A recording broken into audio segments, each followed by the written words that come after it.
രാവിലെ തന്നെ നല്ല മഴയായിരുന്നു കേട്ടോ. രാവിലെ മഴ പെയ്തുള്ള കുഴപ്പം നമുക്ക് എണീക്കാനും ജോലി ചെയ്യാനൊക്കെ ഭയങ്കര മടിയായിരിക്കും. പക്ഷേ പറഞ്ഞിട്ട് കാര്യമില്ല, എണീറ്റല്ലേ പറ്റൂ, ജോലിയും ചെയ്തല്ലേ പറ്റൂ.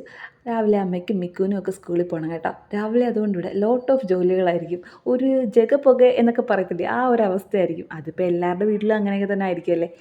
അപ്പോൾ രാവിലെ നമുക്കിവിടെ ദോശയും കടലക്കറിയായിരുന്നു കേട്ടോ. ഞാൻ ദോശ ഉണ്ടാക്കുന്നു, അമ്മ കടലക്കറി ഉണ്ടാക്കുന്നു, അങ്ങനെ അങ്ങനെ.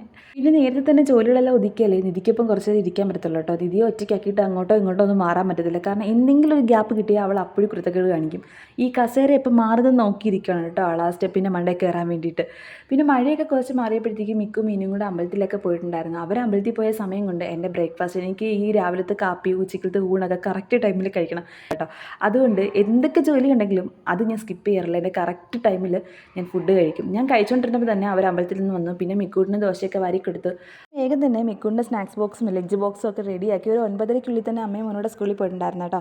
ഇനി അടുത്ത നിധിക്കുള്ള കോട്ടയാണ്. നിധിയെ വേഗം കുളിപ്പിച്ച് അവളെ ഉറക്കി കഴിഞ്ഞാലേ ഇനി എനിക്കുള്ള സമയം എനിക്ക് കണ്ടെത്താൻ പറ്റത്തുള്ളൂ. അപ്പോൾ വേഗം തന്നെ അവളെ കുളിപ്പിച്ച് റെഡിയാക്കി നിധിക്കുട്ടിയെ ഉറക്കി. പിന്നെ ബാക്കി ക്ലീനിങ്ങും കിച്ചൺ ക്ലീനിങ്ങും ഒക്കെ കഴിഞ്ഞു. അതെല്ലാം കഴിഞ്ഞ് ഒന്ന് റിഫ്രഷായി ഒരു ഗ്ലാസ് വെള്ളം കുടിച്ചപ്പോഴത്തേക്കും ആഹാ ഒരു ആശ്വാസം. ഇനി എൻ്റെ ടൈമാണ് കേട്ടോ. നമ്മളെപ്പോഴും ഈ കുട്ടികളെ നോക്കി അടുക്കളപ്പണിയൊന്നും ചെയ്തിരുന്നാൽ പോരല്ലോ. നമുക്ക് വേണ്ടി കൂടെ നമ്മൾ കുറച്ച് സമയം കണ്ടെത്തട്ടെ. ആ സമയമാണ് കേട്ടോ എനിക്കിത്. അപ്പോൾ ഇത്രയൊക്കെയുള്ളൂ. അപ്പം ടാറ്റാ.